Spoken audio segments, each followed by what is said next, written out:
Screaming!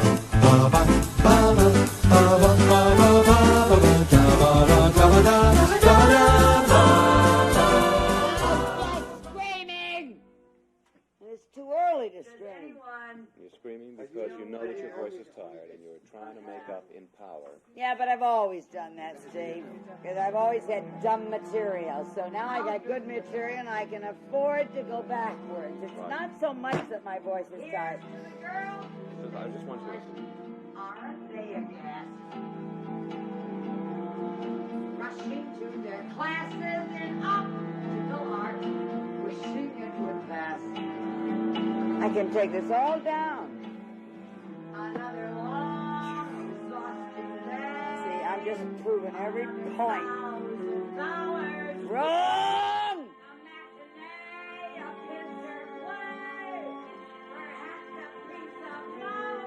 Oh, shut up! Hello, I'm Thomas Carruthers. And I am William Leggetter. And today we're rounding out our company. I sort of see this as a bonus episode because we finished company yesterday. And when I say finished, I mean we added our 5 songs to the song canon. You've said that every single episode now. I'm expecting you to say that at the end of Follies next week. And today we part company with Follies. Had you ever seen this at all? No. This is one of my favorite things ever. So this is D.A Pennebaker's documentary, Original Cast Album Company. Produced, I believe, with Harold Prince's involvement. Let me get this right. I've got my little Criterion Collection released a beautiful copy of it. So I now own it on Blu-ray, and it's got commentary with Stephen. It's probably one of the last interviews he ever did, isn't it? Yeah. Yeah. Oh, that's sad.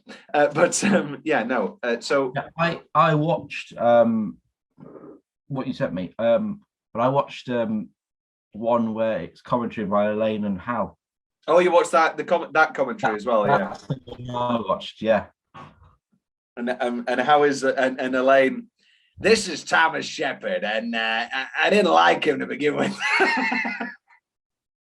but he's quite a formidable guy. Telling me this thing. So I'm guessing, seeing as we are the exact same person in almost every way, that this completely enamored you as much as it did me.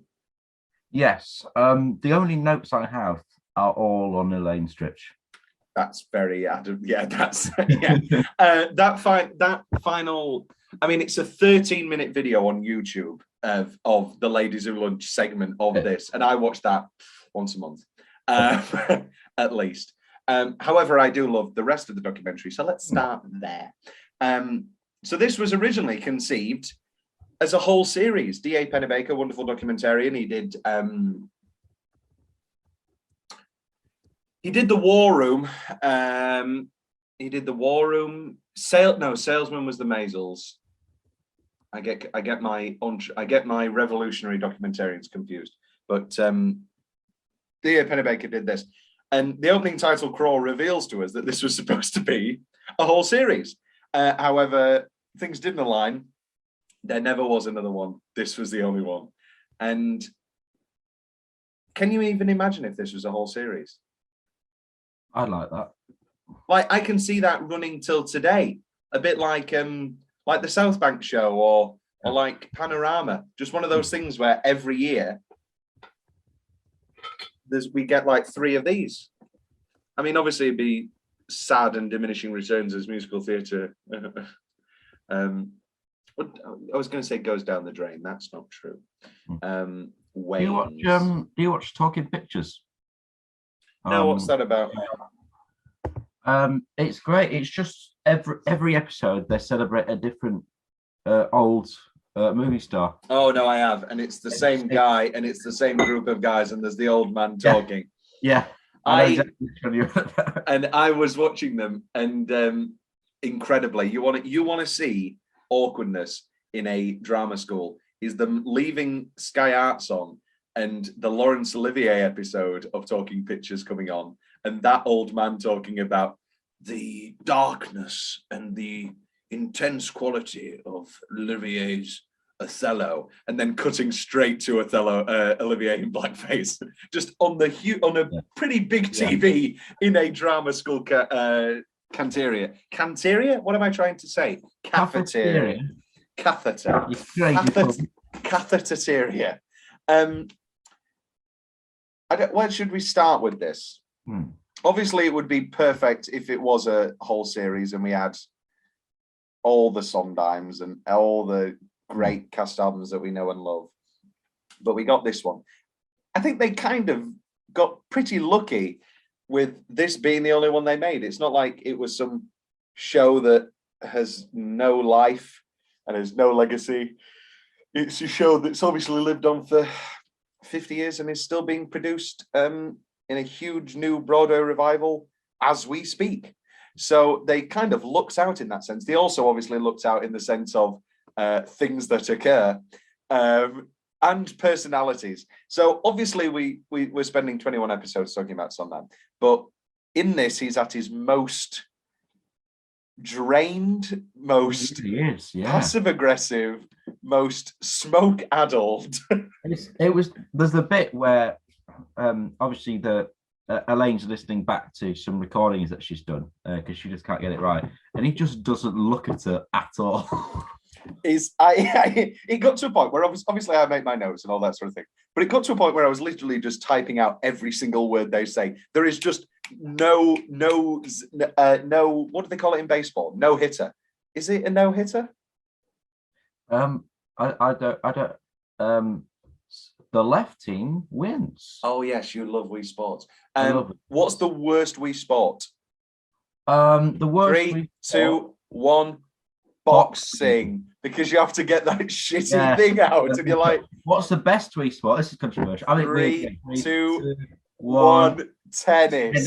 Yes. Hey. What's the best? What's the best training? Training sport. Yeah. 3, 2, 1. Tennis Bowling. with the target.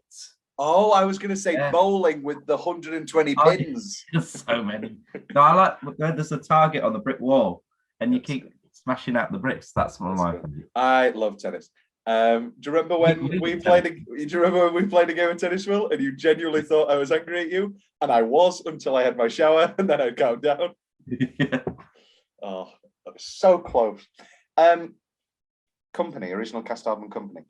So we'd seen a bit of this in 6 by Sondheim. We saw the Dean Jones performing Being Alive, which is just absolutely revelatory and so intensely powerful. Sondheim in his interview, the one I was talking about, which may have been one of his final interviews, was talking about how that's the best Dean Jones ever did it. I mean, they say it in the documentary. You just swallow the mic on that final note, Dean. It's like, oh, okay, I'll see what I can do. And it is just the best. I know we've put the Raul Esparza version onto our canon, but it is the best recording of Being Alive sung ever. I just don't. I think that's quite undeniable, and I think seeing the ferocity in his face and the intensity is like, again, what Sondheim says. He's sweating those notes out. It's such a painful experience. And it's just absolutely astonishing to view and watch. Let's talk. Harold Prince isn't really in this as much because obviously there's not really a reason for him to be there. He said he popped in then and again to keep up morale of the cast, but there's no really reason for him to be here in this situation. George Firth shows up for 5 minutes to comment.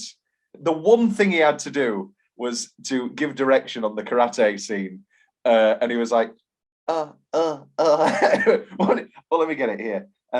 You've got to tell her that, George. I did tell her. Do I have to reinforce it?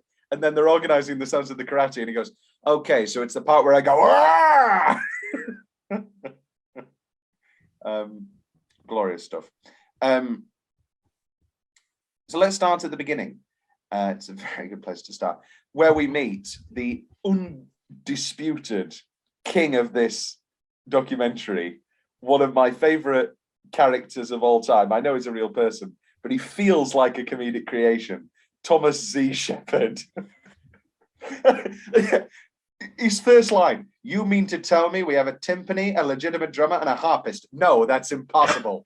He is absolutely outrageous in everything he says. He has that wonderful cravat. Yeah. Don't you love the 70s aesthetic of it? I'm wearing a cravat in my upcoming show. Very excited. Upcoming, gone coming. Oh wow.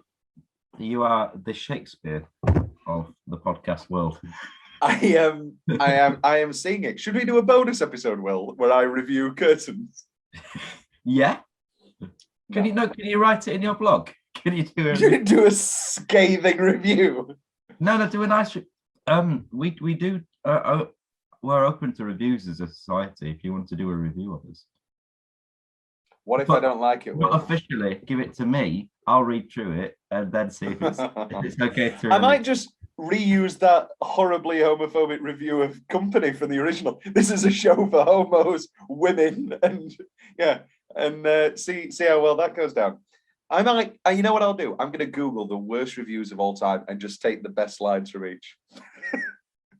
I don't think it can be understated how much of an absolute shot of adrenaline Harold Hastings saying, and a 5, 6, 7, 8, rum, it is the absolute most iconic, incredible blast of opening music. I know it's not the exact opening chord, but it's just absolutely sensational every single time. So obviously I've seen this so many times. It's ingrained in me. But what's your first response, Will? Did you enjoy it? All that sort of thing. It was. Yeah, I really enjoyed it. I love a documentary like this. This felt. I don't know. It by the way they were describing it in the commentary, or the way it felt almost cobbled together, like a last minute decision. Well, yeah. It's. This is the thing. This entire album was shot over a day, with obviously Elaine coming in 2 days later. But like it cuts to the clock before Barcelona, 3 a.m. Yeah. That's insane to me. Like a 24-hour musical. Yes, again, bring it back to and before they do Barcelona, they cut to the 3 o'clock clock and just a woman sleeping and Dean yawning. And Dean Jones comes off, I don't know, as a bit of a diva. Oh yeah. Yeah, and I think him yawning before Barcelona, he's like, oh, God, I'm so annoyed. But that's perfect for the song Barcelona. And if you're going to, in some weird Kubrickian fashion, you're going to get the absolute perfect recording there, aren't you? So, fuck you, Dean. No, he's absolutely sensational in this. This is one of the best recordings I've ever shot. The absolutely outrageous amount of smoking in this. Oh, my God. Elaine especially. Stephen never isn't without a cigarette. The funniest bit is, and he lived till 90. What? There we go. So 90, 90. The absolute most outrageous one is in that original them recording Company, and it just pans out, and the guy playing Larry is just stood there. Phone rings, door chimes, in comes Company, and he has it. And John Mulaney talks about this in his interview, and he's like, there is no part in that song where he could take a drag. There is no reason he should be holding it. But he's right there. Like, I'm singing it through and I'm going, phone rings, door chimes, in comes Company. Dude. You like there's no way you could fit like a drag an Olympic sport. Yeah, rally racing. And this really punctuates Elaine going, telephone calls. We haven't really talked about Elaine Stritch yet. You're not a 30 Rock person, Will. No. Ask me if I'm a fan of Elaine Stritch. Are you a fan of Elaine Stritch? I have her autobiography right here. I love Elaine Stritch. Oh, what's it called? Still Here. Still? Oh, okay. Do you get it? Yeah, I do. Do you get it? She is the version of Ladies Who Lunch that we've put into the canon. She will be the version of I'm Still Here that we put into the canon, both from her Live at Liberty album. Is this a definitive Ladies Who Lunch for you, Will, or would you go Patty? I think you would go Patty. I would probably go Patty. Has this enamored you more with Elaine? It has, yeah, especially because it was written for her. Well, this is the thing. It was so completely. I've said that we said this with Gypsy. We said this with Joanne. It's so insanely written specifically for Ethel Merman and Elaine Stritch. I'm amazed that we've had 50 years of incredible Joannes and incredible Mama Roses that aren't just impressions of Ethel Merman / Elaine Stritch. Angela Lansbury's never played Joanne, has she? No. I think she would murder that role. You don't think that. No, I know it.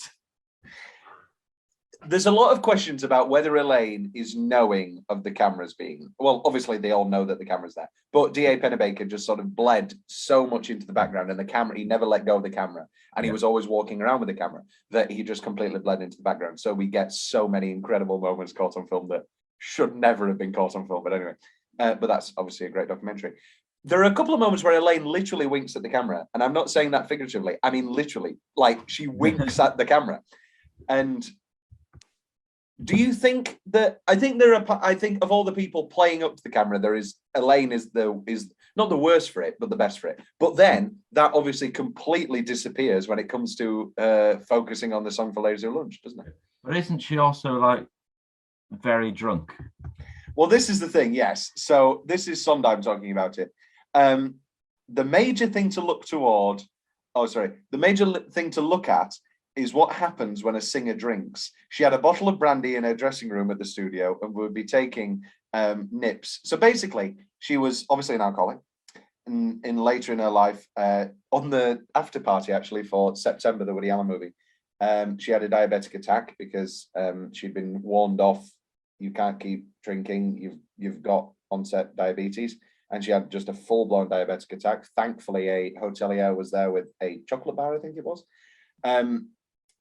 But no, she was an alcoholic, and this was, I think, fueled and paired with an absolutely intense stage fright. She was absolutely riddled with stage fright.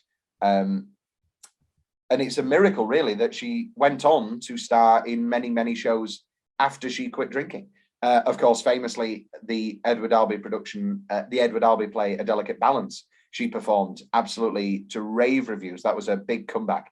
In At Liberty, one of my favorite things ever, obviously, her one-woman show, she talks about, I want to thank that director for teaching me how to be drunk while being sober. Because if your first big playback is a 3-hour Albee where you're playing an alcoholic, drinking the whole time, maybe that's the perfect role for you to do, or maybe that is some sort of emotionally devastating. We go back to Dean Jones. He had to leave because he couldn't do a show all about marriage and love breaking apart because he was going through a divorce. Never mind being sober and going through doing Delicate Balance for as long as she did it, to rave reviews. A Delicate Balance, great play. Not as good as Virginia Woolf, but nothing is. We have never done Virginia Woolf. We haven't, have we? No. I'd like to be in it with you, Tom. What, and you be Nick? Yeah. Yeah. Yeah, no, you are blonde-haired and blue-eyed. You'd have to get ripped. Can you get ripped, Will? So what are you trying to say? Yeah, of course I can. I'm currently in my workout summer body process as we speak. Oh, very good. I took my Holland and Barrett supplements this morning. Doing wonders, darling, wonders. Now I think me and George and you as Nick would be good casting. Just need to. I mean, obviously Ava would have to be Martha, and who would be Honey? We'll figure it out. Where are we now?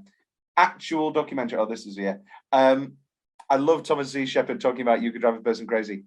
It's never sounded like this. It sounds wonderful. And then immediately, we need more bass. There isn't any. Just the back and forth of this guy is incredible. Sondheim making the note on his crossword after hearing Barbie, baby, Barbie, booby, Barbie. And then obviously that leads to him going over.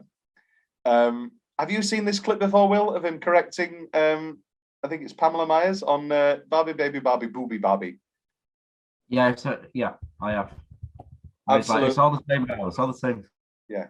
You know, say goody. Say goody. Suppose you were to say goody. Bobby, baby, Bobby, goody. Yeah, yeah. Well, now I know you're going to sing goody this time. No, and then again, so passive aggressive. That's it. That's it. Yeah, that's good. Now I know you're going to say goody this time, but nevertheless. You haven't watched Documentary Now, have you? No. Documentary Now is one of my favorite modern shows of all time. It's absolutely hilarious. 3 seasons of absolutely incredible comedy. And in the 3rd season, they did a parody of this. And it's absolutely brilliant. And you should probably watch it. It's absolutely sensational. Sondheim, I've always, so this is where like the smoking and the drainedness of Sondheim becomes a lot more obvious, is the interview with Sondheim where he opens with the line, I've always felt slightly resentful of people not seeing me as a composer.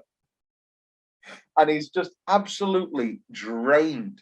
And he's just got his cigarette here and he is absolutely knackered out. Is this a different side of Sondheim for you, Will, that you've not seen as of yet? Yeah, I guess it's an early side, the early side of Sondheim that I'm still really not used to. But yeah, he just looks so, yeah, angry almost. Yeah. Head up.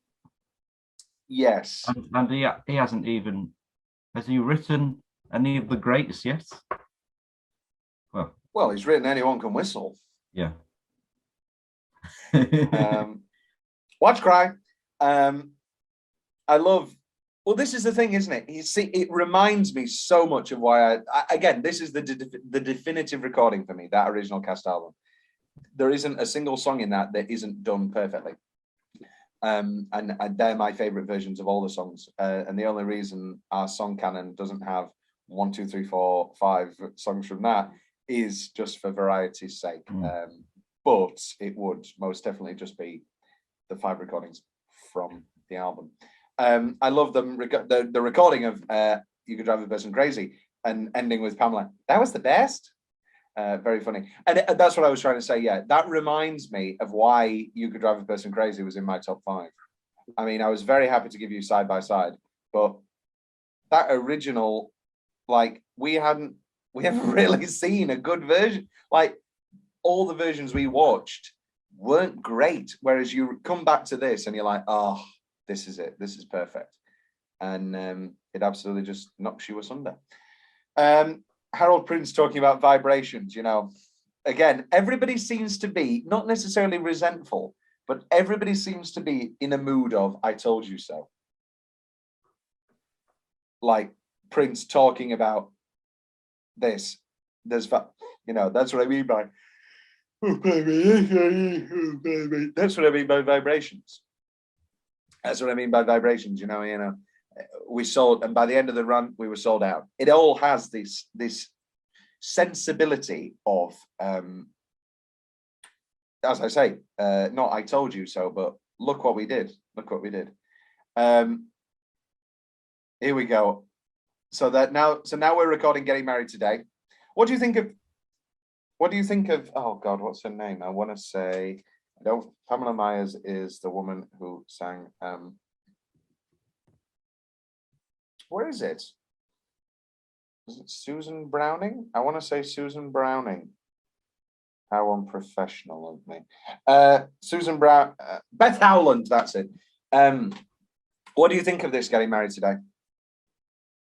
I think it's very, very good. I would say this is the best version I've heard. Apart from the in the 2011. That one. I'd agree. Definitely better than Sophie Thompson. Well, I mean, yeah, I think I could do it better than Sophie Thompson. Yes, most people could. Sondheim's first note. I don't want to upset you, but I'd love to have the tune. Because I think what becomes very clear for me with Sondheim is this concept of this is the permanent recording. Yeah. Now, obviously, this is his biggest success. Well, no, not his biggest success. Obviously, Forum was this huge success. But Company, I feel like he has the feeling that maybe this will be some 70s oddity and won't really have a shelf life. So I think you can feel that feeling of legacy running through this entire thing of, no, this needs to be absolutely perfect. This is the permanent recording. He says that multiple times. And with Getting Married Today, a lot of people can just sing it very fast. A lot of people can just get through it. But there is a tune. Pardon me, is everybody here? Because if everybody's here, I want to thank you all for coming to the wedding. I'd appreciate you going even more. And sometimes people just blast through it to get to the end. But this is the permanent recording, so it needs to have that tune. Again, another incredible Thomas Z. Shepherd moment. Everybody's throwing things at you, you poor kid, and then immediately throw something else at her. The word fidelity. He's just outrageously brilliant.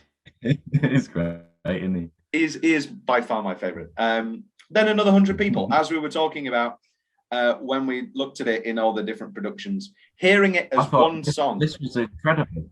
This was absolutely astounding. Hearing it as one song back, you know, just straight through it as a pop song, quote unquote, not really, but singing it as one song instead of breaking it up. It is absolutely ripped the doors off the place. And I don't know if I was directing company and I had enough leeway. I think I mentioned this in 20 when we were talking about it, but if I had enough leeway with the script, I don't know if I would move those girlfriend scenes around and keep another 100 people as a whole song. Who knows? It might not work at all, but worth a try. I feel like, and then he comes over really annoyed. I feel like you've changed 2 notes and I haven't noticed it for weeks. Again, permanent recording, and he can hear it. And so he gets it to go through, and they find each other in the ground. There, it's the Rusty Fans. Yeah. You see, it used to be an A, but now it's down to an. It used to be an F sharp, now it's down to an A. Okay. Imagine being that clever. That's yeah. Not only writing your own, I could write a song. I wouldn't be able to know it back to front. I don't know.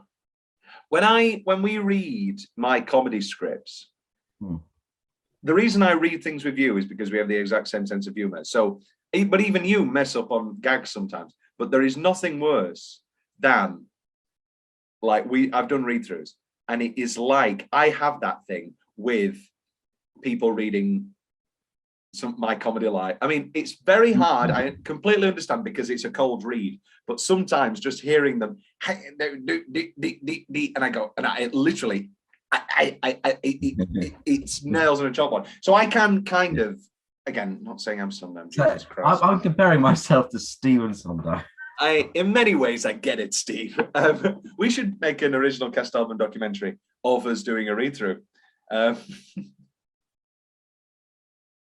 What's next? The random, well, not random, but the dinner scene with Harold, Prince Elaine, George, and Stephen, where they're all just drinking these black pints of either Guinness or bitter, just in the middle of the day. And then this is the best Thomas Z. Shepherd moment of the entire thing. Absolute comedic delivery of, hi, everybody. I just thought I'd come over. Hi, Elaine. We're going to be staying until 4. And the hi, Elaine it's just absolutely perfect.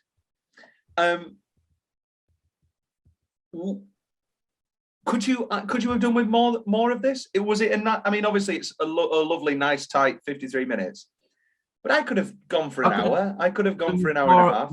Yeah. Because I mean, said more of this for other productions as well. Well, this is the thing. Can you even imagine what would be your right? Okay, so this becomes a series. What is the original cast album that you wish they were there to record most? He's frozen, so I'll say mine. I think probably quite boringly most of the Sondheims. Oh, Will's back. When it comes, what was I going to say? Yeah. If you, I know. If this became a series, what would be the album that you would want to see most? Oh, I would love Evita. Oh yeah, Patty. Andrew Lloyd Webber. Andrew Lloyd Webber, Patty, outrageous. Mandy Patinkin, and Bob Gunton. That is one, and Harold Prince. And then the sad Tim Rice in the corner. Why am I still here? Oh, Andrew. I would like to see them recording the Sunset Boulevard album after Andrew Lloyd Webber kicks Patty out. I think Patty obviously has a great disdain for Andrew Lloyd Webber for how he treated her during Sunset. But you know all that, don't you? No. Pause. I need to answer the door. Okay. Hello. So the what was it? Yeah. Ivy, that's a good choice. Oh, no, Sunset Boulevard. Sorry. So Patty's Norma Desmond in London, and she's not getting rave reviews. She will always be my Norma. She's the best at singing it. Sorry, Glenn. I saw you live. Sorry, boo. No, not boo. Great, but you're not Patty. Sorry, Glenn. Love you, Glenn. Love Albert Nobbs. But basically, then Glenn Close was doing a production in LA, getting good reviews. So, although the contract for Patty stated that she was going to go to Broadway, they ripped that contract apart and brought Glenn Close in to go to Broadway. And Patty trashed her dressing room and stormed out. And they had to bring Elaine Page in to finish the run, I believe. Yeah, I know. Outrageous. Oh, wow. I know. What a diva. Not a diva. That's your... No, I'm completely on her side. It's like being fired. Because... Yeah. And she was expected to go on and perform a 3-hour musical that night. This is the thing. Getting fired from a normal job, I'm not in any way stating that being an actor is harder than being a coal miner. No, but like there is a thing of having to. There is, if you're right. This sounds horrible. If you're depressed at an office job, you can slink away, and you can just sit in your bar and you can just sit in your stool all day. Even bar jobs. If you're depressed, you've got to have a brave face. You've got to smile and you've got to do all that shit. Especially women. The amount of bloody bar girls at my place, and when they're depressed, come on, love, what you down? Not Yorkshire, but I'm down south. But what you said? They're all Yorkshire. Yeah, what you said about? Hey, terrible stuff. Yeah, being alive. We've already talked about that. I love the Sondheim moment. This is, the first time I'd like to find the rhythmic liberties. This is the flower exploding, and you can really hear it. I've just put here, Elaine's smile is so pure. Watching everybody sort of smiling and everybody absolutely in love with Dean Jones in this moment. Really, really quite beautiful. Yeah, I loved it. Sing, I can't spit at this time of morning. Very diva-like behavior from Dean Jones there. And here we go, ladies of lunch. So this is the final 13 minutes. So this is Sondheim. Ladies of Lunch was supposed to be done early, being alive last. Dean Jones was a diva. Elaine switched her spots, and that's when the dam broke. So basically, Sondheim relays that Pennebaker started packing up because he was running out of film. And halfway through packing up, he noticed that Elaine was starting to crack. And so immediately started unpacking and got more film and started shooting what we have today. So it starts off with her feeding her dogs. Oh, sorry, did you know that Ladies of Lunch was originally titled Drinking Song? I didn't. That's it, really. I don't know what else to say from the Sondheim Tunic interview before we get... the George Firth never played music at all. He never liked music particularly. The one-act plays came from the idea of George Firth's Shrink. That was the idea there. And Frank Rich talks about the wonderful touring of the orchestra in the show. Will's disappeared. We'll be back in a moment. Ladies of Lunch. So, starts off, she's feeding her dogs before going on. And then there's a nice bit of banter with her and Harold Hastings, just get on their note, and then it becomes, the typical, oh, we're going to pretend to be. A little shout out for the dog as well. I love the dog. That's my kind of dog as well. Just pick him up. That's my kind of dog, yeah. Dogs and children. My kind of dog is a type of, literally, that's why I want that type of dog, because I want a baby. I want babies. Before children, though, I would get a house or a flat, then a dog, then a partner, That, well, obviously, yeah. Oh wow. Okay. Then a child, then a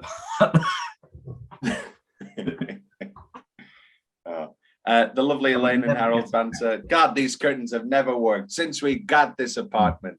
Very funny. And then it begins. And dare I say, I think she's singing it quite well. I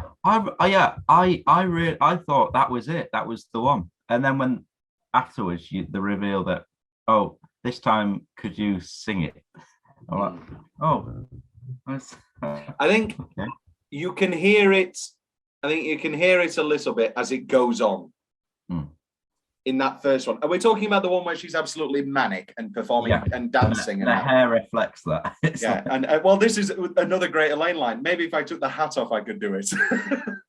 And I don't know if she means that sincerely. I don't know whether that's just her nature in performance, or whether it's just a great joke. Sondheim coming down to tell her we're going to take it down a half a key. I don't mind. I love it in this key, but your voice is tired. And is he being passive aggressive, or is he just being lovely to Elaine? He's being passive aggressive because does he love it in this key? He loves it in this. Why he wrote it in that key? If this no. When he brings it down and he says, "I don't mind. I love it in this key," but your voice is tired. I think he just wants to get home. Yeah. Well, we'll get to that in a moment. Yeah. Mania of her first go at Ladies of Lunch, the dancing, and my absolute breaks my heart every time. Her face. There's a moment somewhere around just a little jest, another chance to disapprove, another brilliant singer, and you can see it in her face that she knows that she's forcing herself and that she's straining, and she has this like flush on her face. And it's haunting and it's sad. It's very sad, but obviously brilliant as it goes on. I think she's saying she's 4 glasses of champagne in at this point as well. Well, yes, you can hear it. You can hear the haze on her voice. Yeah, I mean, she was an alcoholic for a long stretch of her life, and it has an effect. Yeah. So then Thomas Z. Shepherd again. This is the song that everybody's waiting for on the record, and it really just doesn't have the feeling that it needs to. It's just flaccid. Imagine saying that to a woman, singing her heart out. It's just flaccid. Not ideal really. Will's frozen again, and I'm going to pause. I was just talking about the "it's just flaccid" moment. Did that shock you the most? I liked it a lot. It's just such a startlingly dark. And then obviously the comment that you referred to earlier. Okay, we're going to go for one more. This time, sung. What? Sung, please. And then Steve is just in the background, and he just gives a little. It's great. And then she comes into this, and then she comes in, and he goes, "Oh, what does it stink or something? Is it awful?" You know. And then Sondheim very quickly, "You're talking it too much. You need to sing it." And then, "Okay, well, just tell me that." And you feel for it because that's not good direction. It's sung. No, it's a very funny and iconic moment, and it's very harrowing. You're off key, or I would take that way. Funnier, be funny. Can you do it again, but be funny this time? Have you had that one before? No, never in my life. But but you know what I mean. And then obviously she gets brought in, and this is the moment.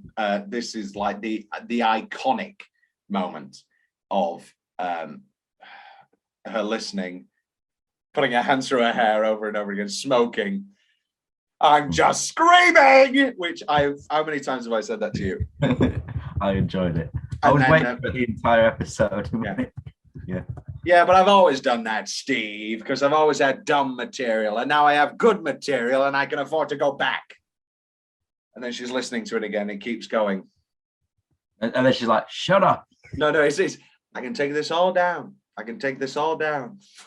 And she's like, it's such a horrible thing to watch. She's convincing herself, and then wrong. Oh, shut up!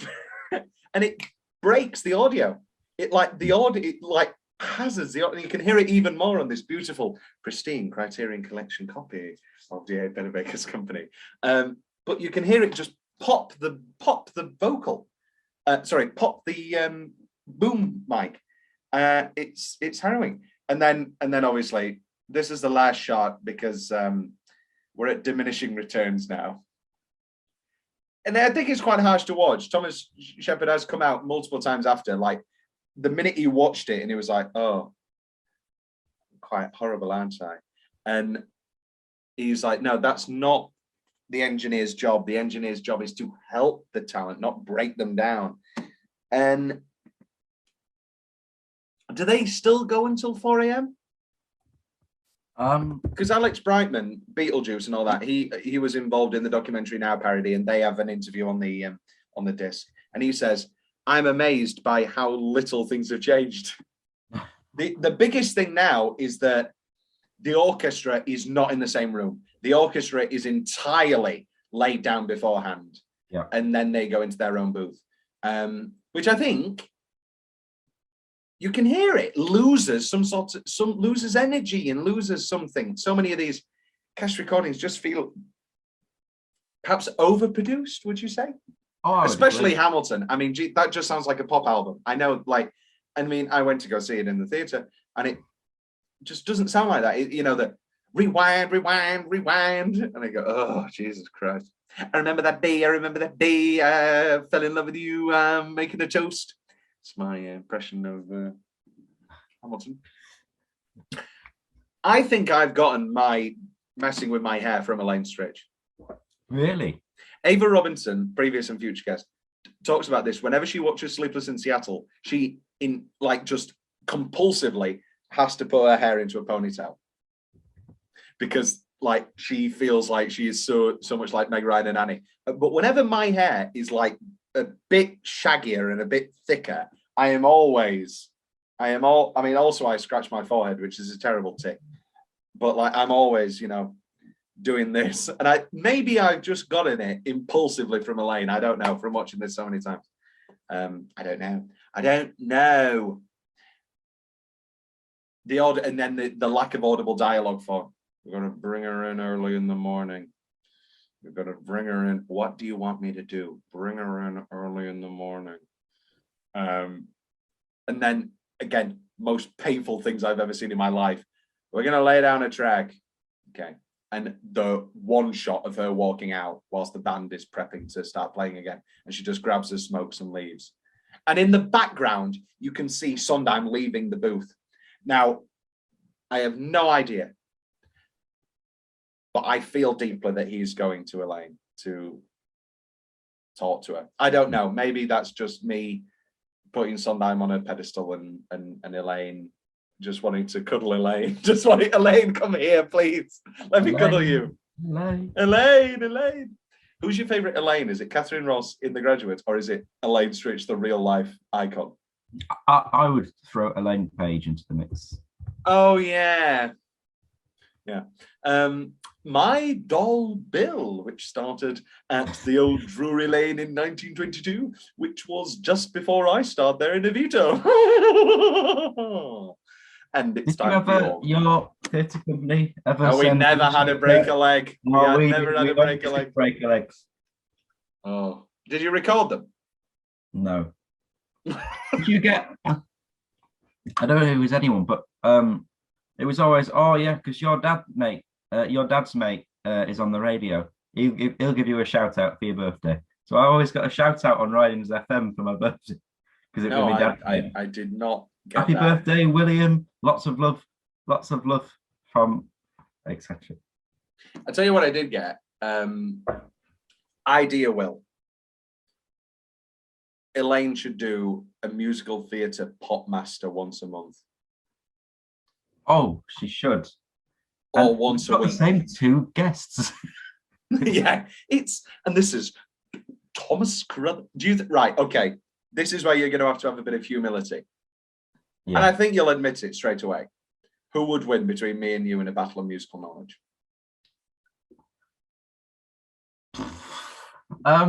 You're going to have to admit it's me, Will, because I had more of a breadth. You have a breadth. And I have specificity. I am the best. I would even argue I know more modern stuff than you, even though I hate the modern stuff. Yes. The stuff you know about modern things is a parody in your own head.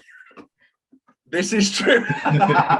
Yes. Like my parody of Hamilton. Remember the day. Do a live parody of Come From Away. We're on a rock and the planes are riding. We're on a rock and it's 9/11. We're on a rock and the planes are landing. We're on a rock and it's 9/11. There we go. That's my. It keeps coming up on my TikTok. Like, oh yeah, we're having such fun in rehearsals for Come From Away, and it just looks terrible. It looks really bad. I have always said this. I think that would be a musical that would be perfect for a film adaptation, because I think your big problem with Come From Away is that you are telling this incredible true story of hundreds and hundreds of people landing in a town, and you've got 10 people. Yeah. You've got 10 people changing roles. If you want to really, I mean, obviously it has a great impact. It's a big hit, blah, blah, blah, blah, blah. But if you want that show to really tell the story, you need a cast of thousands. You need like real life survivors playing extras and all that sort of, like, and then you can release the story. It needs to be directed by Clint Eastwood. Wow, what a choice. Where did you pull that from? From my breadth and knowledge of the movie industry. But you agree with me, don't you? No, not really. I'm sorry, Will. I don't think he's ever directed a musical. Oh. Clint Eastwood famously only likes to do 1 or 2 takes, and that is not going to work in a musical. And then Elaine leaving as the band starts playing, and then just the sounds of the instrumental Ladies Who Lunch over a New York skyline, and then suddenly, a toast to that ensemble bunch, full face of makeup, her hair's in a beautiful bun. She's ready. She's wearing her Elaine Stritch at Liberty outfit, and everybody's just smiling. And it's one of those things. Richard Kind talks about this, and he goes, maybe it's because this is the version I've heard 1,000 times through my life, but it is better. Yeah, it's very good, isn't it? It's incredible. Rise, like that final rise. I mean, it's one of those things where it's like, I've never heard her hit a note like that in my entire life. Again, it's bizarre. Anyway. And then a wonderful reprise of Side by Side. I would say, if anything, it ends quite abruptly. And that's what I mean by I would prefer it to be an hour and a half or whatever. It ends suddenly It's suddenly, boom, credits. Side by side. Okay, all right. I always forget how, suddenly it ends. I do like it ends on this beautiful, jokey banter between Sondheim and Elaine of, no, Elaine, we'll do whatever you want. And obviously, Sondheim and Elaine's relationship continued for many years. We're going to talk about her again in Follies, our second Follies episode. And she was in a production of A Little Night Music, which is coming up soon as well, which brings us to the end of Company, which brings us to the end of Original Cast Album. Will, any final thoughts on Original Cast Album? Brilliant. I've got one more note. It's right at the beginning of the episode, where, because I was listening to the Hal and Elaine version. Hal's just very up himself, talking about technicals, and do you not like Al Prince? Oh, he's fine. He's great. And then Elaine's like, I never wear makeup in the week. Outside of a show, I never wear makeup. And I told them, if you wanted me to come along, I'm not going to wear any makeup. And I didn't know it was going to be filmed. It's great. What an incredible woman. Absolutely incredible woman. I love Elaine. I love Elaine Stritch. I love her so much. And that is, as they say, that's the end of Company. Next up, Will. The sun comes up, I think about you. The coffee cup, I think about you. Is this Follies? This is Losing My Mind from Follies, yeah. Okay. I was going to say, what's your experience with Follies? But that's a stupid question. That should surely be the opening question for next week. But I know the answer already. You just know Losing My Mind, and I'm still here, don't you? And Rain on the Roof. And Rain on the Roof, yes, of course. Do you know the story? No. Oh, this is wonderful. Okay, right. Well done. Thank you. Pat ourselves on the back for a good little hour of podcasting. I wish you gave me positive affirmation more. No, our relationship is purely based on sexual degradation.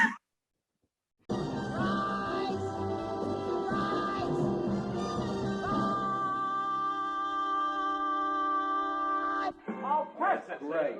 That's one hell of a good take. I want you to come in and listen to it. Perfect. And let's hear it for the ladies. It's got to be in there, Tom. I'll take it. Don't fool around with... Oh, no, I... No, we won't, Elaine. No. You tell us what you